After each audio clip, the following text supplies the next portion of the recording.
ഓരോ ഭാഗത്തേക്ക് തുറന്ന് വിടുന്നുള്ളൂ. അപ്പൊ അതിൻ്റെ ഇടയിൽ നിങ്ങൾക്ക് ഒരു സംഭവം കൂടെ കാണിച്ചു തരാം കേട്ടോ. ഇത് കണ്ടോ നിങ്ങള്? ഇത് നമ്മളെ കറണ്ട് അടുപ്പിൻ്റെ ഉള്ളിലുള്ളൊരു ഫാനാണ്. ഇതുകൊണ്ട് നമുക്ക് ചെറിയൊരു ഫാൻ നിർമ്മിക്കാം. അപ്പോൾ വയനാട് ആയതുകൊണ്ട് ഇവിടെ അധികം ചൂടൊന്നുമില്ല. അപ്പോൾ ഇവിടുത്തെ കാലാവസ്ഥക്ക് അനുസരിച്ചൊക്കെ ഇത് മതി കേട്ടോ, പാകമാണ്. നല്ല കാറ്റിട്ടുണ്ട്.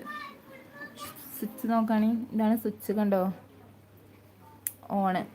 ഓണായി. ഓഫ് ചെയ്തു കേട്ടോ.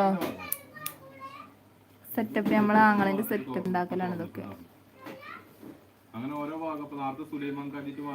നമ്മളെ ആങ്ങളെ ഇജാതി പണികളൊക്കെ ഒരുപാട് എടുക്കും കേട്ടോ. ഉണ്ടാക്കിയ കുറേ സംഭവങ്ങൾ കാണിച്ചു കേട്ടോ. ഈ അക്കോറിയം മുപ്പരുണ്ടാക്കിയതാണ് കേട്ടോ. ഈ ഫാന് കണ്ടോ നിങ്ങള്? അടിപൊളിയല്ലേ? നിങ്ങൾ കാണാം.